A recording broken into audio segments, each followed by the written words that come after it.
નમસ્કાર, આપ જોઈ રહ્યા છો ન્યૂઝ 18 ગુજરાતી। હું છું સિદ્ધાર્થ ધોળકિયા। મહત્વના સમાચાર જૂનાગઢથી। જૂનાગઢમાં 6 વર્ષની બાળકી પર માતાની ક્રૂરતા જોવા મળી છે। બાળકી હેરાન કરતી હોવાથી માતાએ માર માર્યો હોવાની જાણકારી છે। વાયર અને વેલણથી માર્યો છે ઢોર માર। સ્થાનિકોએ ચાઇલ્ડ હેલ્પલાઇનમાં જાહેર કરી છે અને જાણ કર્યા બાદ પોલીસ સ્ટેશનમાં માતા સામે ફરિયાદ પણ નોંધાઈ છે। બાળકીને શિશુ મંગલમાં રખાઈ છે। સમગ્ર મામલે બાળ કલ્યાણ સમિતિ લેશે વધુ નિર્ણય। હાઉસિંગ બોર્ડ રામનાથ મંદિર પાસેની ઘટના હોવાની હાલમાં જાણકારી મળી રહી છે। વધુ માહિતી ન્યૂઝ 18 સંવાદદાતા અમાર પાસેથી મેળવીશું। અમારી સમગ્ર ઘટના શું ઘટી હતી અને હાલમાં શું અપડેટ છે આ કેસમાં? બિલકુલ, આ જે ઘટના છે તે ગઈકાલે સાંજે સામે આવી છે। ગઈકાલે જે રીતે હાઉસિંગ બોર્ડ વિસ્તારમાં પરિવાર રહે છે અને તેની નાની 6 વર્ષની બાળકીને તેની માતા ક્રૂરતાપૂર્વક માર મારતી હતી અને લોકોનું ત્યાં ધ્યાન ગયું અને લોકો દ્વારા પહેલા તો તે પરિવારને સમજાવવામાં આવ્યું, પરંતુ માતા ન સમજી અને સામે જે લોકો સમજાવવા ગયા હતા તેની સામે રાડારાડી કરવા માંડી। જ્યારે ચાઇલ્ડ હેલ્પલાઇનને જાણ કરવામાં આવીને ચાઇલ્ડ હેલ્પલાઇનની ટીમ સ્થળ પર દોડી આવી અને બાદમાં પોલીસને જાણ કરવામાં આવી।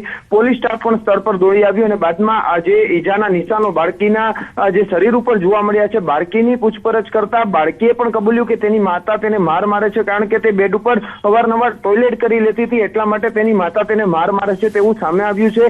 હાલ સમગ્ર મામલે સી ડિવિઝન પોલીસ સ્ટેશનમાં પ્રથમ તો આ બાળકીની માતા સામે છે તે પોલીસ ફરિયાદ નોંધાઈ છે। આ બાબતે જે ચાઇલ્ડ હેલ્પલાઇન છે, ચાઇલ્ડ હેલ્પલાઇન અને જે બાળ કલ્યાણ સમિતિ છે તેમના દ્વારા પણ આગામી સમયમાં નિર્ણય લેવાઈ શકે છે। અને ખાસ કરીને આજે બાળ કલ્યાણ સમિતિ દ્વારા બપોરના સમયે એક મીટિંગ પણ યોજવામાં આવી હતી આ બાબતે અને તેમાં હવે શું નિર્ણય કરવો, કઈ રીતની કાર્યવાહી કરવી તે બાબતનો હવે નિર્ણય છે તે સામે આવશે। બીજી તરફ અત્યારે પણ પોલીસ સ્ટેશન ખાતે તમામ જે બાળ કલ્યાણ સમિતિ અને જે ચાઇલ્ડ વેલફેર સમિતિના જે સભ્યો છે તે પણ ત્યાં પહોંચ્યા અને હવે સ્થળ નિરીક્ષણ કરીને બાદમાં આગામી સમયમાં શું નિર્ણય લેવાશે તેના પર સૌ કોઈની નજર છે। પરંતુ આજે આખી ઘટનાનો વિડીયો આવ્યો છે તે હચમચાવી દે તેવો છે। સિદ્ધાર્થ જી, આભાર સમગ્ર માહિતી બદલ। અમાર તો હાલમાં જે કાર્યવાહી છે તે શરૂ કરી દેવામાં આવી હોવાની જાણકારી મળી રહી છે। માતા આવું બાળકી સાથે વર્તન વારંવાર કરતી હોવાની પણ સ્થાનિકો અને આસપાસના જે પડોશીઓ છે તેઓની રાવ। બનાસકાંઠાના પાલનપુરમાં અસામાજિક તત્વોનો આતંક। ગોબરી રોડ જવાના માર્ગ પર ધોકા વડે યુવક પર કરાયો જીવલેણ હુમલો। મહિલા અને યુવાનો ધોકા વડે પાનના ગલ્લે બેઠેલા યુવક ઉપર હુમલો કરતા જોવા મળી રહ્યા છે। જીવલેણ હુમલામાં 2 માસ અગાઉ પણ આ જગ્યા પર થઈ હતી છૂટા હાથની મારામારી। રિક્ષા અને ગાડીને અડી જતા મામલો ગરમાયો હોવાનું પ્રાથમિક તારણ છે। પાલનપુર પૂર્વ પોલીસે એક હુમલાખોરને ઝડપી લીધા હોવાની પણ જાણકારી મળી રહી છે। આ પહેલા પણ 2 મહિના પહેલા પણ માથાકૂટ થઈ હોવાની જાણકારી છે। વધુ માહિતી ન્યૂઝ 18 સંવાદદાતા કિશોર પાસેથી મેળવીશું। કિશોર, અંગત અદાવતમાં કરેલો હુમલો છે, પોલીસે આરોપીઓ પકડ્યા છે, વધુ શું જાણકારી? ચોક્કસ સિદ્ધાર્થ, પાલનપુરમાં ગોબરી રોડ ઉપર જવાના માર્ગ પર મહિલા અને યુવાનો દ્વારા ધોકા વડે પાનના ગલ્લે બેઠેલ યુવકો ઉપર જીવનલેણ હુમલો કરાયો હતો અને આ હુમલાના જે વિડીયો છે તે સોશિયલ મીડિયા પર વાયરલ થયા છે। રિક્ષા અને ગાડીને અડકતા આ મામલો ગરમાયો અને તે બાદ જે સ્થાનિક જે મહિલા અને યુવકો હતા તેમના દ્વારા ધોકા વડે પાનના ગલ્લે બેઠેલા યુવકો ઉપર આ જીવનલેણ હુમલો કરાયો હોવાનું અત્યારે તો પ્રાથમિક તપાસમાં સામે આવી રહ્યું છે। આ સમગ્ર મામલે અત્યારે પાલનપુર પૂર્વ પોલીસે જે હુમલો કરનાર ઈસમો હતા તેમની અટકાયત કરીને સમગ્ર મામલે વધુ તપાસ હાથ ધરી છે। સિદ્ધાર્થ, એ પણ મહત્વનું છે કે આજ પાલનપુર ગોબરી રોડ ઉપર 2 માસ અગાઉ પણ આ જગ્યા ઉપર છૂટા હાથની મારામારી થઈ હતી અને અત્યારે આજે ફરીવાર આ મારામારી થઈ છે અને તેના વિડીયો સોશિયલ મીડિયા ઉપર વાયરલ થતા પોલીસ દ્વારા અત્યારે કાર્યવાહી પણ હાથ ધરવામાં આવી છે। આભાર સમગ્ર માહિતી બદલ। તો પોલીસ જે છે તે હવે સક્રિય થઈ હોવાની જાણકારી મળી રહી છે। ભાવનગરના ઉખલા ગામના વાડી વિસ્તારમાં લોકોની મજાક 3 લોકો માટે જીવલેણ સાબિત થઈ છે। વાત એમ છે કે ગામના ખેતરમાં 11 શખ્સો જુગાર રમી રહ્યા હતા। દાવા પ્રમાણે આ દરમિયાન અચાનક કોઈ ભાગો ભાગો, પોલીસ આવી એમ બૂમ પાડી નાખી। આથી હેપતાઈને જુગારીઓ ખેતરમાં ભાગવા લાગ્યા। આ દરમિયાન 4 યુવકો પાણી ભરેલા એક કૂવામાં ખાબક્યા। બચાવવાના ખૂબ પ્રયાસ છતાં 3 યુવકના ડૂબી જવાથી મૃત્યુ થઈ ગયા, જ્યારે એકને બચાવી લેવાયો। મૃતકોમાં રાહુલ ચૌહાણ, નિલેશ ડાભી અને અજીતસિંહ નામના યુવક સામેલ છે। બનાવ બાદ મૃતકના પરિવારજનો સરકારી હોસ્પિટલ દોડી આવ્યા। જોકે ચોંકાવનારી વાત એ છે કે ઉખરલા ગામ જે પોલીસ સ્ટેશન વિસ્તારમાં આવે છે એ વરતે જ પોલીસે આ પ્રકારની કોઈ રેડ પાડી હોવાની વાતનો ઇનકાર કર્યો છે। પીઆઈ પઢેરિયાએ આશંકા વ્યક્ત કરી કે ગામના જ કોઈ શખ્સે ટીખળ કરી હોઈ શકે છે। બીજી તરફ પરિવારજનોનો દાવો છે કે પોલીસ રેડ દરમિયાન આ દુર્ઘટના બની હોવાનું અમને જાણવા મળ્યું છે। એવામાં પોલીસ હાલ હકીકત જાણવા તપાસ કરી રહી છે। બનાવ એવો હતો કે રાત્રે પપ્પા ગયા હતા એ તો ખ્યાલ હતો, પણ ક્યાં ગયા હતા એ ખ્યાલ નહોતું। પછી સવારે પરત ફર્યા નહીં એટલે અમે શોધખોળ ચાલુ કરી કે ક્યાં ગયા છે. તો પછી શોધખોળ તેમાં ખબર પડી કે આ રીતના ઘટના બની છે કે ઉખલના વાડી વિસ્તારમાં જુગાર રમતા હતા અને પોલીસની રેડ પડી અને એમાંથી ભાગવા જતા હતા ને કૂવામાં ખાબક્યા છે. તે નજીક જે કૂવો હતો તેમાં પડી ગયેલા, જેમાં 3 જણા જે છે અજીતસિંહ સિંધા, રાહુલભાઈ ચૌહાણ અને નિલેશભાઈ ડાભી તે ત્યાં કૂવામાં ડૂબી ગયા અને મૃત્યુ પામ્યા છે. અને કેવલ રમેશભાઈ સોલંકી જે છે, જે ભાવનગરના રહેવાસી છે, તે બચી ગયા છે અને બીજા લોકો ત્યાંથી નાસી ગયા. સુરતથી સમાચાર. ફૂડ પોઈઝનિંગની ઘટના બાદ પોલીસ હરકતમાં આવી છે. શીતલ નામની હોટલને સીલ મારવામાં આવી છે. ફૂડ પોઈઝનિંગથી 5 વર્ષની બાળકીનું મૃત્યુ થયું હતું. સુરતના વરાછા વિસ્તારમાં ફૂડ પોઈઝનિંગની અસર થતા દોડધામ મચી ગઈ છે. શીતલ રેસ્ટોરન્ટમાંથી મંગાવેલું ભોજન ખાધા બાદ એક જ પરિવારના 5 સભ્યોને ગંભીર ફૂડ પોઈઝનિંગની અસર થઈ હતી, જેમને તાત્કાલિક સારવાર અર્થે હોસ્પિટલમાં ખસેડવામાં આવ્યા. જોકે સારવાર દરમિયાન પરિવારની 5 વર્ષની માસૂમ બાળકીનું કરુણ મોત નીપજતા ભારે શોક અને ચકચાર મચી ગઈ. હાલ પરિવારના અન્ય સભ્યો સારવાર હેઠળ, જેને આરોગ્ય વિભાગ દ્વારા ખોરાકના નમૂના તથા ફૂડ સેફ્ટીના નિયમો અંગે તપાસ હાથ ધરવામાં આવી તેવી શક્યતા છે. જ્યારે સમગ્ર ઘટનાનું ચોક્કસ કારણ સત્તાવાર તબીબી અને લેબ રિપોર્ટ બાદ જ સ્પષ્ટ થશે. બીજી તરફ આરોગ્ય મંત્રી પ્રફુલ પાનસેરિયાએ ઘટનાની ગંભીર નોંધ લઈ તાત્કાલિક કાર્યવાહીનો આદેશ આપ્યો છે. પોસ્ટમોર્ટમ રિપોર્ટ આવ્યા બાદ જવાબદારો સામે જરૂરી કાર્યવાહી કરવા આરોગ્ય મંત્રીનો આદેશ છે. જિલ્લા આરોગ્ય અધિકારી અને એસએમસીના અધિકારીઓ પાસેથી વિડીયો કોન્ફરન્સ દ્વારા મેળવો સમગ્ર ઘટનાની અહેવાલ તેવી પણ જાણકારી મળી રહી છે. ફૂડ પોઈઝનિંગનો મેસેજ અમને મળ્યો હતો. અમે ના એટલે રેસ્ટોરન્ટ કોઈ પૂરેપૂરી માહિતી હતી જ નહીં કે શું કમ્પ્લેન હતી, શું સબ્જી લીધી હતી કે તે માટે આજે તપાસ માટે જ આવ્યા અને તરત જ થોડી વાર થઈ, અડધો કલાક થયો અને સાહેબનો મેસેજ આવ્યો. એટલે અમે સેમ્પલિંગની કાર્યવાહી ચાલુ જ કે એમનો મેસેજ આવ્યો કે આ રીતે થયું છે, એટલે રેસ્ટોરન્ટ અમે તરત જ બંધ કરવાની કાર્યવાહી ચાલુ. આશરે 4 વર્ષના 10 મહિનાની જે દીકરી કેજીમાં ભણે છે તેનું સારવાર દરમિયાન મોત થયેલું અને વરાછા પોલીસે અકસ્માતમાં નોંધી અને તપાસ હાથ ધરેલી છે. આ બાબતે જે મરણ જનારનું પીએમ સિનિયર હોસ્પિટલમાં કરવામાં આવેલ છે અને જરૂરી સેમ્પલો પણ લેવામાં આવેલ છે અને આ બાબતે વરાછા પોલીસે તપાસ ચાલુ. દમણ કોસ્ટગાર્ડના હેલિકોપ્ટર દ્વારા મધદરિયે હાથ ધર્યું રેસ્ક્યુ. નવસારીની એક બોટમાં ફસાયેલા 9 માછીમારોને બચાવાયા. કૃષ્ણાપુરથી ઓખા બંદર જઈ રહેલી જયમાલા નામની બોટ મધદરિયે ફસાઈ હતી. બોટમાં સવાર 9 માછીમારોના જીવ મુકાયા હતા જોખમમાં. ધોલાઈ બંદરથી 2 નોટિકલ માઇલ મધદરિયે ફસાઈ હતી બોટમાં ખામી સર્જાતા પાણી ભરાવાની શરૂઆત થતા દરિયામાં ફસાઈ ગઈ. બોટમાં ફસાયેલા લોકોને દમણ કોસ્ટગાર્ડને જાણ થતાં જ રેસ્ક્યુ ઓપરેશન હાથ ધરવામાં આવ્યું. 9 માંથી 6 માછીમારોને બચાવી વલસાડના દાંતીમાં ઉતારાયા. 3ને હેલિકોપ્ટરથી બચાવી દમણ લવાયા. રેસ્ક્યુ કરાયેલ માછીમારોને મેડિકલ સારવાર આપવામાં આવી છે. 8 કિલોમીટર ચાલી અને એન્જિન પકડાઈ ગયું. એન્જિન પકડાઈ ગયું એના એટલે અમારે પાણી કાઢતા હતા, ડબ્બા પેલીને આમટમ બધું કાઢતા હતા. ટાઈમ ઘણો ગયો, 2 કલાક થઈ ગયા, પણ પાણી વધી ગયું. એના લીધે અમે પછી આપણે 1554 ભાગ કોસ્ટગાર્ડ ભાઈઓને કોન્ટેક્ટ કર્યો. તો કોસ્ટગાર્ડ ભાઈઓ આવ્યા, એકવાર આવી ગયા, પછી પાછા ગયા, પછી પાછા આવ્યા, પછી પાછા આવીને અમને લીધા. 9 માણસ અમે સલામત છે. संकट संदेश प्राप्त होते ही भारतीय तटरक्षक वायु अवस्थान दमन द्वारा कार्रवाई करते हुए चेतक हेलीकॉप्टर को तत्काल रवाना किया गया. हेलीकॉप्टर संकटग्रस्त नौका के निर्धारित स्थान पर पहुंचा और प्रभावी बचाई कार्रवाई के माध्यम से सभी 9 मछुआरों को सुरक्षित बचा लिया गया.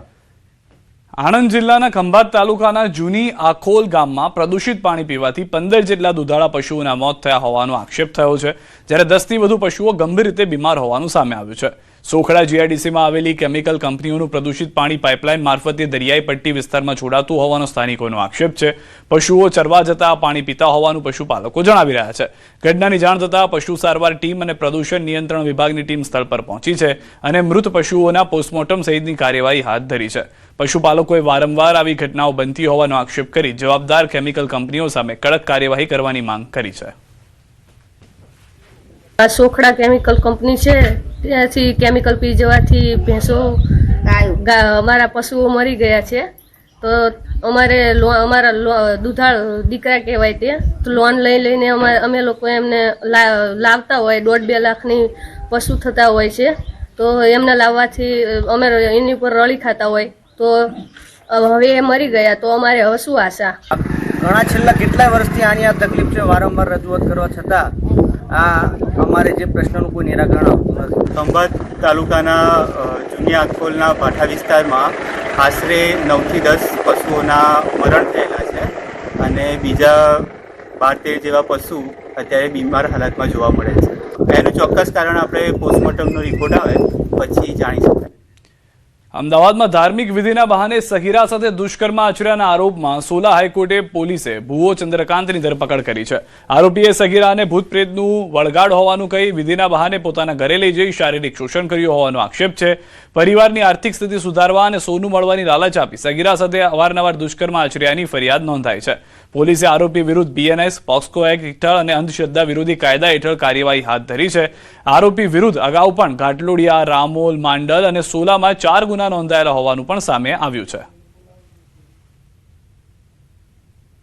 આ આરોપી ભુવો અવારનવાર ભોગ બનનારના ઘરે જતો, વિધિ કરવાના બહાને ઘરના અન્ય સભ્યોને થોડીવાર માટે બહાર બેસવું પડશે એમ કહી અને અન્ય સભ્યોને ઘરની બહાર રાખતો.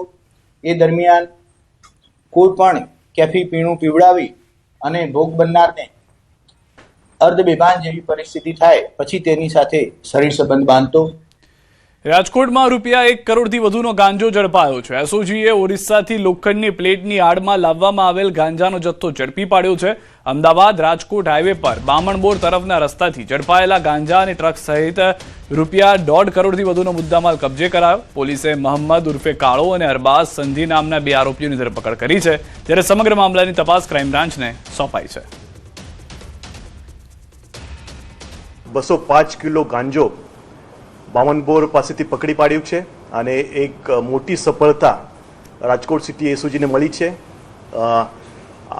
લગભગ 30-40 વર્ષના ઇતિહાસમાં રાજકોટ સિટીને મોટી સિદ્ધિ 200 કિલોની હાંસલ કરી છે. ગાંજો જે છે એ ઓરિસ્સાથી આવતો હતો. જે લોખંડની પ્લેટ છે એના ઈવે બિલ બનાવી અને લોખંડ પ્લેટના આડમાં એ 205 કિલો ગાંજો એ આરોપીઓને લાયો હતો. નર્મદાથી સમાચાર. સાગબારામાં આંદોલનનો 11મો દિવસ. બીટીપી અધ્યક્ષ મહેશ વસાવા પહોંચ્યા છે સમર્થનમાં. આંદોલનકારી મહિલાનું મેડિકલ ચેકઅપ થાય, આંદોલન સ્થળે સુરક્ષા આપવામાં આવે તેવી માંગ પણ કરવામાં આવી છે. અહીં ગાડી મેડિકલ ટીમ હોવી જોઈએ અને અહીં એમને રક્ષણ માટે પોલીસ પણ હોવી જોઈએ. જ્યાં સુધી આ પ્રશ્નનો નિકાલ નહીં થાય અને બેન ઉપવાસ પર છે એને કંઈ થઈ જશે તો એની જવાબદારી સરકારની રહેશે, પ્રશાસનની રહેશે. ભરૂચમાં 300થી વધુ ટ્રેક્ટરો સાથે ખેડૂતોની યાત્રા. કંથારિયા પાસે પોલીસે રેલી અટકાવતા રોષ ભભૂકી ઉઠ્યો. ભરૂચ જિલ્લામાં જમીન સંપાદનનું વળતર, પાક નુકસાની અને ખાતરની અછત જેવી વિવિધ પડતર સમસ્યાઓના નિરાકરણની માંગ ઉઠી. 9 તાલુકાઓમાંથી 300થી વધુ ટ્રેક્ટરો સાથે ખેડૂતોએ વિશાળ યાત્રા કાઢી. જોકે મંજૂરી ન હોવાનું જણાવી પોલીસે કંથારિયા પાસે ચુસ્ત બંદોબસ્ત વચ્ચે આ રેલીને અટકાવતા ખેડૂતોમાં ભારે રોષ ફેલાયો હતો અને તેમને પોતાનો અવાજ દબાવવાનો પ્રયાસ થઈ રહ્યો હોવાનો આક્ષેપ કર્યો હતો. અમારી મહામૂલી જમીન મીટરના 50-100 રૂપિયા મીટરના ભાવે લઈ લાવવાની વાત સરકાર કરી રહી છે અને અમે વિરોધ કરી રહ્યા છીએ અને આવનાર દિવસોમાં જમીનની બજાર કિંમતના 4 ગણા જ્યાં સુધી વળતર ન મળે ત્યાં સુધી આ વીજ ટાવર થાંભલા અમે લાખવા દેવાના નથી. એની સાથે આવેદનપત્ર આપવા જઈ રહ્યા છે. કોંગ્રેસ માટે એક સાંધે ને તેર તૂટે તેવી સ્થિતિ વચ્ચે હવે સાબરકાંઠામાં કોંગ્રેસને તેમના લઘુમતી નેતાઓ અને કાર્યકરોએ નાક દબાવી દીધું છે. કોંગ્રેસ પ્રદેશ પ્રમુખ અમિત ચાવડાના આગમન પહેલા જ સોશિયલ મીડિયામાં વિરોધના સૂર તેજ બન્યા. કોંગ્રેસના કાર્યક્રમનો બહિષ્કાર કરતા ગ્રાફિક્સ અને પોસ્ટ સોશિયલ મીડિયામાં ફરતી કરવામાં આવી હતી, જેને લઈને કોંગ્રેસના સ્થાનિક મુસ્લિમ નેતાઓ અને કાર્યકરો ગેરહાજર રહ્યા હતા. તો બીજી તરફ આ વિવાદમાં મુસ્લિમ કોંગ્રેસી નેતાઓએ વિરોધ સોશિયલ મીડિયામાં કરવા સિવાય મૌન ધારણ કરી લીધું હતું. જોકે ધાર્મિક શબ્દના ઉપયોગ સાથે કોંગ્રેસની નેતાગીરી સામે સવાલો ઉઠતા આખરે અમિત ચાવડાએ કહ્યું હતું કે કોંગ્રેસ દરેક ધર્મનો, સમાજનો પક્ષ છે, નાનું મોટું કંઈ હશે તો સમાધાન કરી લઈશું.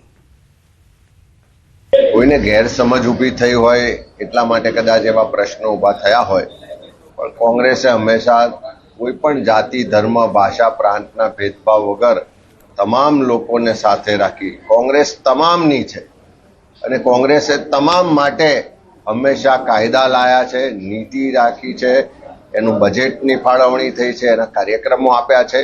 એટલે એવો કોઈ પ્રશ્ન નથી. નાનું મોટું કંઈ હશે તો એનું પણ સમાધાન થશે.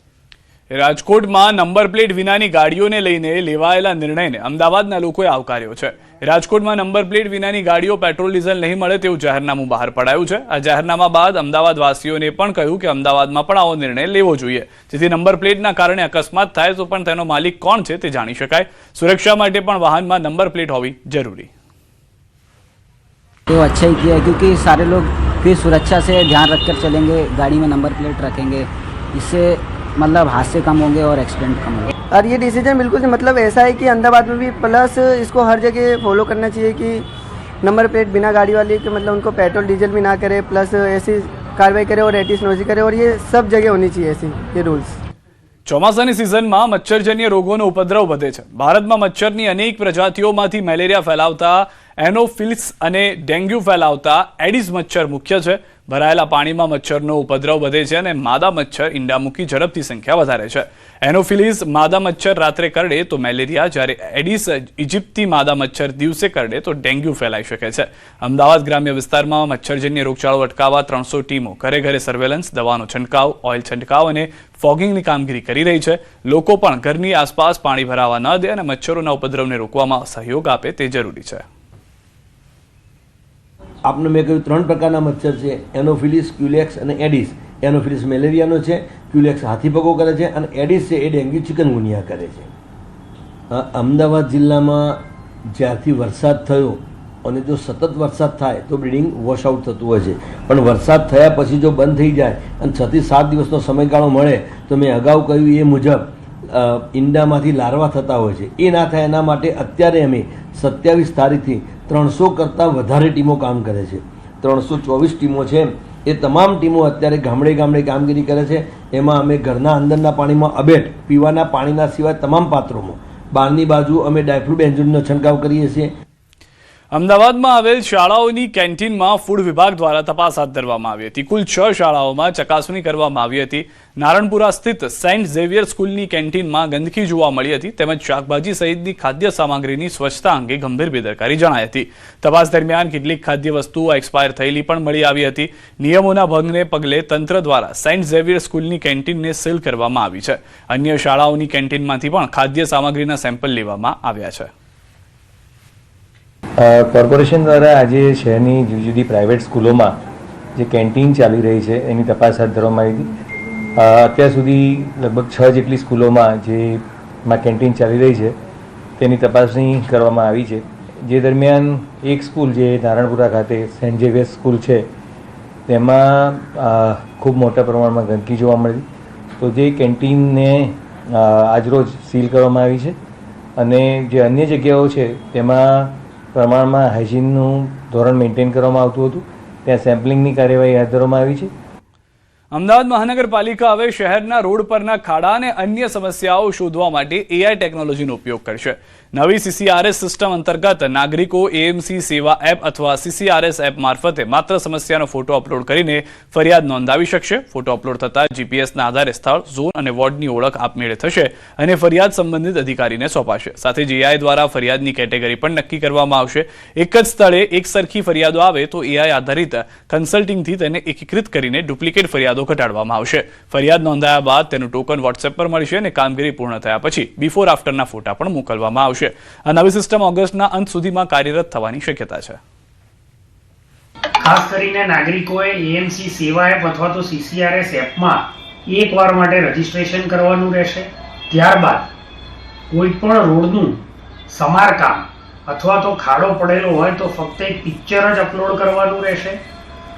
પિક્ચર અપલોડ કરવાથી ઓટોમેટિકલી GPS લોકેશનના આધારે એ ફરિયાદનો વોર્ડ આઈડેન્ટિફાઈ થઈ જશે. ત્યારબાદ કન્સર્ન્ડ અધિકારીને તેની સ્વયં સંચાલિત ફાળવણી પણ થઈ જશે.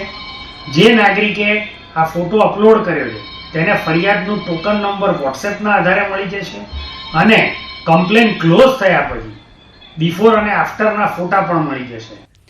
જામનગર જિલ્લાના જોડિયા તાલુકાના છેવાડાના દરિયાકાંઠે આવેલ બાલાચડી ગામમાં ચોમાસાની સિઝનમાં પણ પાણીની વિકટ સમસ્યા સર્જાય છે. બાલાચડી ગામ હાલ ચોમાસાની સિઝનમાં પાણી વગર તળવળી રહ્યું છે. જામનગર જિલ્લામાં એક તરફ વરસાદ ખેંચાયો છે ત્યારે જોડિયા પંથકમાં આવેલા જે દરિયાકાંઠાના વિસ્તારના ગ્રામ્ય વિસ્તારો છે ત્યાંની હાલત કફોડી બની છે. એમાંય ખાસ કરીને વાત કરવામાં આવે જે બાલાચડી ગામ છે, જે દરિયાકાંઠે આવેલું આ ગામ છે, આ ગામમાં પાણીનો સ્ત્રોત એકમાત્ર તળાવ છે. અહીં સૌની યોજનાનું પાણી પણ નથી પહોંચ્યું. ત્યારે જે પ્રકારના દ્રશ્ય આપ જોઈ રહ્યા છો, બાલાચડીની બાજુમાં જે તળાવ આવેલું છે, આ તળાવ ખાલીખમ ભાસી રહ્યું છે. આ તળાવમાં જે પાણી આવે છે, આ પાણીથી જ આખા વર્ષ છે તે અહીં જીવન નિર્વાહ અને આસપાસના જે ખેતરો છે એ ખેતરોમાં અહીંથી પાણી મળે છે. અમારે આ બાલાચડી ગામમાં પાણી પીવાનું નથી મળતું ને મોલ વરસાદના હિસાબે હાવ સુકાઈ ગયા, ખર્ચા ચડી ગયા એવું છે, ઉદ્ભવી ગયું. હવે જો સૌની યોજનાનું પાણી સરકાર કોઈ પણ રીતે બાલાચડીના તળાવમાં લાઈન દ્વારા નાખે તો અમને ફાયદો થાય. અત્યારે જો સૌની યોજનાનું પાણી આવી જાય અને લાઈન મોટી નાખે, કદાચ સીધી ફલાના ડેમમાંથી નાખે તો કદાચ શક્ય બને. બાકી તો એટલું બધું, કેમ કે પેલા જ સર્વે ઘણીવાર થયા છે કે ભાઈ કેનાલ આવે, પણ કેનાલનો કોઈ સ્ટોર દેખાતો નથી. આજ દી સુધી હજી અમારે કોઈ જાતનું નથી કેનાલ આવી કે નથી પમ્પિંગથી પાણી પહોંચાડ્યું. એમાં પાણી એમને મેં તળાવ ભરાતું, પણ છાળ નિયંત્રણની કેનાલ આવતા હવે તળાવ નથી ભરાતું. દ્વારા કે સિંચાઈ સૌની યોજના દ્વારા જો પાણી આપવામાં આવે તો અમારા ગામમાં થોડુંક સારું રહે. તળાવ પણ એક તરફ કુદરત રૂઠ્યો છે ત્યારે સૂકું વટ છે, તો બીજી તરફ અહીં સૌની યોજના પણ નથી પહોંચી, નર્મદાના નીર પણ નથી પહોંચ્યા. ત્યારે ગ્રામજનોનું કહેવું છે કે આ તળાવને કોઈના કોઈ રીતે ભરવામાં આવે. હાલ કોઈને કોઈ રીતે તળાવ ભરવામાં આવે તો લોકોનો જે રોજિંદો વ્યવહાર છે તેમાં પાણીની જે જરૂરિયાત છે તે પણ સંતોષાય અને ખેતરોમાં જે સિંચાઈનું પાણી છે તે પણ મળી રહે. કિંજલ કારસરિયા, ન્યૂઝ 18 ગુજરાતી, જામનગર.